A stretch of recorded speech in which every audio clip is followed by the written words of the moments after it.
Hello students, welcome to my channel easy learning accounts. और आज हम हमारे इंडियन इकोनॉमी का सेकंड चैप्टर का पूरा वन शॉर्ट वीडियो रेडी करेंगे। और कल आपने फर्स्ट चैप्टर पूरा पढ़ा था और मुझे लगता है कि आपने फर्स्ट चैप्टर कंप्लीट अच्छे से पढ़ लिया होगा। एक एक लाइन हमने डिस्क्राइब की थी कि वो कौन कौन से पॉइंट्स हैं जहाँ से हमारे क्वेश्चन पूछे जा सकते हैं। तो मैंने दो पॉइंट बहुत ही इंपॉर्टेंट बताए थे, एक था पॉजिटिव इम्पैक्ट और जो नेगेटिव इम्पैक्ट से ब्रिटिशर्स के आने के, और साथ में कोई भी एक सेक्टर वो हमसे लॉन्ग में पूछेंगे जिसमें ऑक्यूपेशनल और इंडस्ट्रियल सेक्टर सबसे ज्यादा इम्पोर्टेंट है। आज हम पढ़ेंगे सेकेंड चैप्टर जिसका नाम है इंडियन इकोनॉमी 1950 to 1990।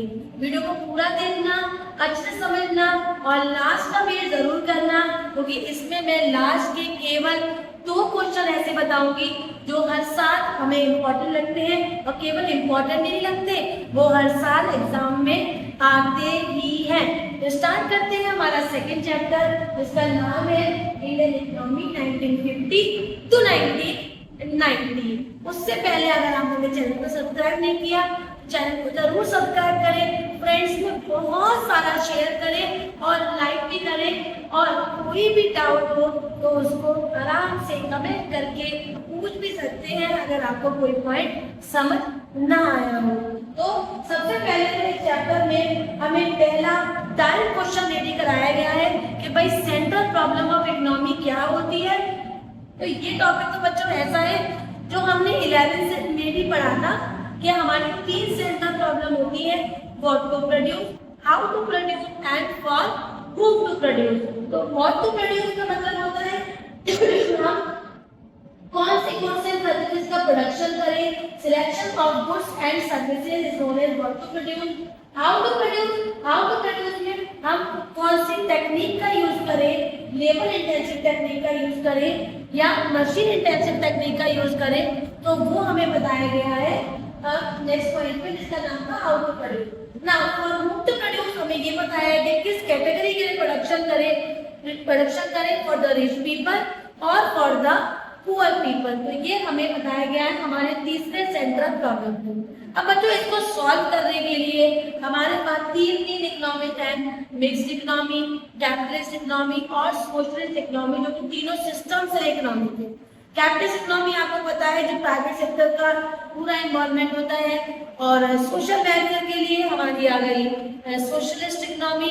और इनका मिक्स जहाँ पर होता है, जहाँ पर थोड़ा सा प्राइवेट सेक्टर मतलब प्रॉफिट मैक्सिमाइजेशन और साथ में सोशल वेलफेयर, वो होती है हमारी मिक्स्ड इकोनॉमी। तो हमारे जो कैपिटलिस्ट थे उन्होंने तो बोला कि भैया क्या प्रोड्यूस करें हमने कि वो प्रोड्यूस करें जिससे मैक्सिमम प्रॉफिट हो। कौन सी टेक्निक का यूज करें उन्हें कि मशीन टेक्निक का यूज करो, ज्यादा प्रोडक्शन होगा खूब पैसा है। तीसरा फॉर हुम टू प्रोड्यूस उन्होंने कि भैया अमीरों के लिए प्रोडक्शन करो, अमीरों के लिए प्रोडक्शन करोगे तो हमें मैक्सिमम प्रॉफिट ही आता रहेगा, जो उनकी उनका बेसिक मोटो है प्रॉफिट मैक्सिमाइजेशन। वेराइज सोशलिस्ट ने बिल्कुल उल्टा कर दिया, उन्होंने कि भैया व्हाट टू प्रोड्यूस वो प्रोडक्शन करो जिससे सोसाइटी वेलफेयर हो, उस रिसोर्स का प्रोडक्शन करो जिससे सोसाइटी वेलफेयर हो। लेबर इंटेंसिव टेक्निक का यूज करो ताकि लोगों को ज्यादा से ज्यादा लेबर मिले। और गरीबों के लिए प्रोडक्शन करें, जो नीडी है उनका प्रोडक्शन करें, उनके लिए प्रोडक्शन करें, उनका प्रोडक्शन मत करना, उनके लिए प्रोडक्शन करें ताकि हमारा सोशल वेलफेयर हो और हमारे देश में डेवलपमेंट हो। मिक्स इकोनॉमी दोनों को मिक्स कर दिया उन्होंने कि थोड़े फीचर भैया ये वाले, थोड़े फीचर सोशलिस्ट उन्होंने मिक्स कर दिया। ये प्रोडक्शन ऐसा करो जो प्रॉफिट भी आए और सोशल वेलफेयर भी, टेक्निक वो यूज करो जिससे हमारे पास पैसा भी आए और सोशल सोसाइटी वेलफेयर भी हो। और किनके प्रोडक्शन करो, रिच और पुअर दोनों के लिए प्रोडक्शन करो ताकि सोसाइटी वेलफेयर भी और प्रॉफिट मैक्सिमम हो। तो दोनों का मिक्सचर था हमारा mix economy. Now next question है हमारा भी इकोनॉमिक प्लानिंग क्या होता है। तो economic planning is the taking the economic decision what, how and for whom to produce is known as economic planning. Planning आपको पता ही है, प्लानिंग कमीशन हमारे देश में 1950 में आया था और आजादी के जस्ट बाद 50 में आ गया था। और पहला फर्स्ट 5 ईयर प्लान 1951 में था। टोटल बच्चों कितने 5 ईयर प्लान हुए हैं? 12। 12वां 5 ईयर प्लान कब था? 2012 से था। कब तक चलता? 2017 तक। लेकिन चल पाया? नहीं चल पाया। क्यों नहीं चल पाया? क्योंकि 2015 में नीति आयोग ने उसको रिप्लेस कर दिया था और 5 ईयर प्लान खत्म हो गए थे। तो फर्स्ट 5 ईयर प्लान को भी पढ़ेंगे, उससे पहले आप समझो कि प्लान क्या होता है। Plan is a document showing detail scheme programme study. ये किस में आ जाता है? एमसीक्यूज में आ जाता है। डैश लगा होगा, डॉक्यूमेंट लिखा होगा, आप समझ जाना प्लान की बात होगी। नेक्स्ट में हमारा था भैया गोल क्या थे फर्स्ट 5 ईयर प्लान में। फर्स्ट 5 ईयर प्लान के गोल, ये मान लो आपके पेपर में दिखेगा, या तो किसी सेट में मॉडर्नाइजेशन को समझाने को बोल रहे होंगे, किसी में इक्विटी को समझाने को बोल रहे होंगे, किसी में सेल्फ रिलायंस को समझाने को बोल रहे होंगे, तो किसी में हमें ग्रोथ को समझाने को बोलेंगे। तो ये शॉर्ट नोट टाइप आएगा, कोई ना कोई एक गोल आपको शॉर्ट नोट में 3 मार्क्स में एक्सप्लेन करने को आ सकता है, एक नहीं तो 2 आ जाएंगे। लेकिन इस गोल में से क्वेश्चन हमें अक्सर नजर आते हैं, तो आपको भी नजर आएगा। तो ग्रोथ क्या होता है? मेरा प्रोडक्शन कैपेसिटी बढ़ाना, मॉडर्नाइजेशन नई टेक्निक को लाना, सेल्फ रिलायंस अपने ही देश में प्रोडक्शन करना, दूसरी कंट्री से इतना सामान न खरीदना, इक्विटी कोई डिस्क्रिमिनेशन न करना on the basis of colour, caste, creed etcetera. इनको प्रॉपर तरीके से एक्सप्लेन वे में 3 नंबर की कंटेंट के साथ से रेडी करिए, ताकि आपको अच्छी मार्क्स। फॉर एग्जांपल एग्जाम में मॉडर्नाइजेशन आ गया, अब केवल नई तकनीक का यूज करना लेकर आ जाओगे तो 3 नंबर मिलेंगे? कभी भी नहीं मिलेंगे। जब आप लिखोगे एडॉप्शन ऑफ न्यू टेक्नोलॉजी, उसको एक्सप्लेन करोगे, चेंज इन सोशल आउटपुट लिखोगे, उसको एक्सप्लेन करोगे, तो आप मान के चलना कि आपके 3 में से पूरे 3 मिलेंगे। आगे बढ़ जाते हैं। नेक्स्ट है हमारा self reliance, equity. Now agriculture, do you think agriculture is the backbone of India's economy? Yes of course, it is the backbone of India's economy. लेकिन इसकी बैकबोन में सबसे ज्यादा प्रॉब्लम थी, रीढ़ की हड्डी में प्रॉब्लम थी। तो कैसे कैसे प्रॉब्लम थी? प्रोडक्टिविटी बहुत लो थी ब्रिटिशर्स के जाने के बाद। हम ज्यादा से ज्यादा आउटडेटेड टेक्नोलॉजीज को ही यूज कर रहे थे। सबसे बड़ी बात है कि हम रेनफॉल पे पूरी तरह डिपेंड थे। अब रेनफॉल पे डिपेंड का तो सबसे अच्छा एग्जांपल है कि आपने वो लगान मूवी देखी होगी, जिसमें बदल बदल बदल बरसा, वो बरसा वाला गाना होता है। तो फिर जब गाने के एंड में जब बरसात होती है तब खेतों में पानी आता है तो सब खुश हो जाते हैं। तो ये चीज थी बेटा, और रियलिटी में यही थी कि ऐसा नहीं है मूवी में यूं दिखा दिया, रियलिटी में था कि हम रेनफॉल पर टोटली डिपेंड थे। कोई फैसिलिटीज नहीं थी, रीजनल फैसिलिटीज नहीं थी, टेक्नोलॉजी बहुत आउटडेटेड थी। तो अब इनको सॉर्ट आउट करने के हमारे 4 कॉन्सेप्ट आए। बेसिक तो 3 है, लेकिन मैं 4 बोल रही हूँ, मैं बता दूंगी चौथा कॉन्सेप्ट। सबसे पहले लैंड रिफॉर्म, नंबर 2 में लैंड सीलिंग, नंबर 3 में ग्रीन रिवॉल्यूशन, नंबर 4 में सब्सिडी। ग्रीन रिवॉल्यूशन से पहले लैंड रिफॉर्म और लैंड सीलिंग, पहले लैंड एरिया अच्छे से डिवाइड किए गए, फिर उनके एरिया फिक्स कर दिए गए लैंड सीलिंग, फिर उन लैंड मिल गए लोगों के पास तो high yielding variety of seeds आई, और फिर उसके लिए पैसा कम पड़ गया लोगों के पास तो उनको सब्सिडी दे। इसलिए ये लाइन बाय लाइन जुड़े हुए हैं। सबसे पहले क्या? Land reform, then land ceiling, then green revolution, then subsidy. एक एक करके सबको पढ़ लेते हैं। लैंड रिफॉर्म में change in the ownership of land holding. Evolution of intermediate हुआ था क्या लैंड रिफॉर्म से? यस हुआ था, पर पूरी तरह से नहीं हुआ था। एवोल्यूशन हुआ था पर पूरी तरह नहीं हुआ था। उसके बाद भी जो बिग टेनेंट थे, वो कई बिग इंटरमीडिएट थे, बिग जमींदार थे, वो कहीं ना कहीं डोमिनेट फिर भी कर रहे थे स्मॉल फार्मर्स। तो पूरी तरह एबॉलिश नहीं। बहुत सारे फिर भी गवर्नमेंट ने स्टेप लिए थे खत्म करने के लिए एबॉलिशन ऑफ इंटरमीडिएट्स, जो अनफेयर प्रैक्टिस कर रहे थे, डोमिनेट कर रहे थे फार्मर्स को, उनको हटाने के लिए। फिर वो लैंड सीलिंग ले आए, लैंड सीलिंग में फिक्स कर दिया उन्होंने लैंड एरिया और ओनरशिप फिक्स कर दी। उसके बाद बेटा आया green revolution. Green revolution is the emergence of high yielding variety of seeds, और ये आया था 1966 में। 2 फेज में आया था। पहला 66 to 76, उसको फर्स्ट फेज कहते हैं, mid of 60s to mid of 70s। दूसरा mid of 70s to mid of 80s। तो ये 2 फेज में आया था ग्रीन रिवॉल्यूशन, और ये high yielding variety of seeds थे इसमें, ताकि प्रोडक्टिविटी बढ़े और देश में इकोनॉमिक डेवलपमेंट हो। ठीक है बेटा, अब इसमें जो high yielding variety of seeds की हमने बात की, उसमें Green Revolution adopted a specific high-tech program for the first time. Irrigation facilities assuming pesticide, fertilizer, insecticide, high-tech variety of seeds, ये सारा प्रोग्राम हुआ किसमें? ग्रीन रिवॉल्यूशन में। क्या बेटा? High yielding variety of seed made reason for green revolution. बिल्कुल सही। एक मिराकल सीड थी जो कहीं ना कहीं इनक्रेडिबल हाइट्स में प्रोडक्शन कर रही थी, प्रोडक्शन कैपेसिटी अच्छी हो गई थी, रिलायबल फैसिलिटीज थी और इससे हमारे देश को बहुत ही ज्यादा फैसिलिटीज आई। लेकिन बेटा एक बात याद रखना, जो मिड ऑफ फर्स्ट फेज था जो इसका, वो हर जगह इन्फ्लुएंस नहीं किया था, केवल पंजाब, आंध्र प्रदेश, तमिलनाडु में। और उसके बाद जब सेकंड फेज आया तो इसका स्प्रेड और ज्यादा हुआ ग्रीन रिवॉल्यूशन। ग्रीन रिवॉल्यूशन के हमारे बहुत सारे पॉजिटिव, बहुत सारे नेगेटिव, दोनों ही इम्पैक्ट थे। तो दोनों ही इम्पैक्ट पढ़ के जाओ। अगर क्वेश्चन में ग्रीन रिवॉल्यूशन की तारीफ हो रही है तो समझ जाना कि आपको इम्पैक्ट कितने हैं। बुराई पे बुराई, बुराई पे बुराई करे जा रहे हैं अगर, तो आप सीधे बुराइयां लिख देना कि ग्रीन रिवॉल्यूशन से ये बुराइयां भी हुई। तो फायदे कहाँ थे? अटेनिंग का मार्केट में सबका समय पर खूब सारा भर के क्रॉप हो गया था, बफर स्टॉक का फुल गेन था और बेनिफिट हुआ लो इनकम ग्रुप के लोगों को। रिस्क बहुत ज्यादा था, यहाँ बुराई होना शुरू हो गई बेटा। रिस्क ऑफ पेस्ट अटैक का बहुत ज्यादा रिस्क था।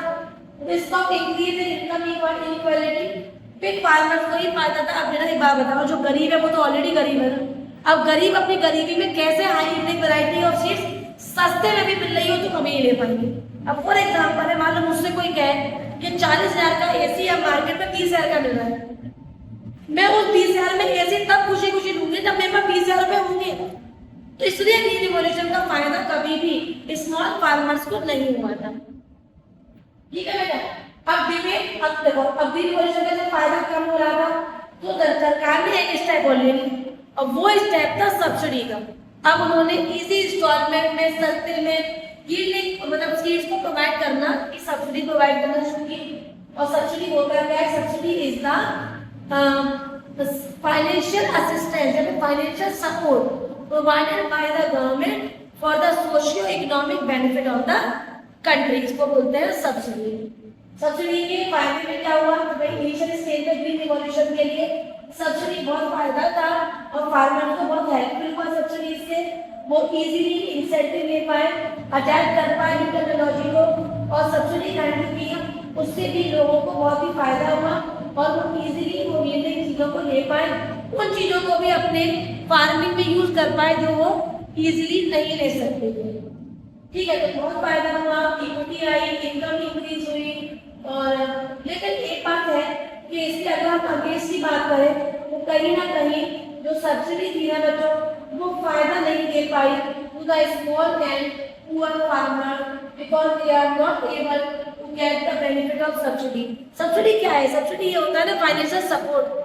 लेकिन जो वेरी पुअर फार्मर है उनके पास तो इतना भी फाइनेंस नहीं है ना उनके को फाइनेंशियल सपोर्ट सब्सिडी की भी ले पाए, तो उनके लिए सच में फायदा नहीं हो पाया। तो सब्सिडी में भी आपको एग्जाम के लिए मीनिंग करो कम से कम 2 बेनिफिट्स और 2 नेगेटिव इसके पास कर। सिमिलरली ग्रीन रिवॉल्यूशन का मीनिंग उसके 3 मेरिट्स और 3 पॉइंट्स उसके अगेंस्ट में। अच्छे से कर लो बेटा, आप खुश हो जाएंगे जब एग्जाम में आपको सामने से नजर आएगा उसके मेरिट्स और डिमेरिट्स से रिलेटेड 9 और आप झट झट झट करके लाइनें लिखते चले जाएंगे और आपके मार्क्स मिलते चले जाएंगे। ठीक है, अब क्रिटिकली अप्रेस करने को अगर एग्रीकल्चर डेवलपमेंट में आए तो जो भी तुमने अभी तक मेरी क्लास में अभी पढ़ा वो सबको लाइन से लगा दो। Green revolution, land ceiling, sorry green revolution बिल्कुल सही, land ceiling, land reform, subsidy, वो चारों पॉइंट तुमने मीनिंग समेत लिख दिए, कोई तुम्हारा क्रिटिकली अप्रेस हो गया किसका? एग्रीकल्चर 50 से 90 तक पढ़ लो लैंड रिफॉर्म में। और अगर आगे पढ़ेंगे तो अभी आपको लैंड सीलिंग भी दिख जाएगा, यहाँ पर तो आ गया लैंड रिफॉर्म। और सेकंड पॉइंट पर हम देख पा रहे हैं तो ग्रीन रिवॉल्यूशन की बात हो गई। लैंड यहाँ पर आप सीलिंग भी लिख देना और थोड़ा सा आगे बढ़ोगे तो यहाँ पर सब्सिडीज की भी बात है। तो आप green revolution, land reform, land ceiling, ये सारे पॉजिटिव क्रिटिकल अप्रेजल में कॉन्सेप्ट आप जरूर लिखेंगे ही लिखेंगे। ठीक है, आगे बढ़ जाते हैं। इंडस्ट्रियल डेवलपमेंट की बात कर रहे हैं, दूसरे फेज पे आ गए। पहले में हमने एग्रीकल्चर वाला कॉन्सेप्ट पढ़ा कि भैया बैकबोन है, लेकिन बैकबोन में बहुत प्रॉब्लम है, लेकिन उसको सॉल्व करने के 3 तरीके आ गए। क्रिटिकली अपने तब्दीलों को लेकर ना। इंडस्ट्रियल डेवलपमेंट में 50 और 90 के बीच में क्या हुआ था, role of public sector industrial development, सबसे ज्यादा रोल दिया गया था पब्लिक सेक्टर को डेवलपमेंट के लिए।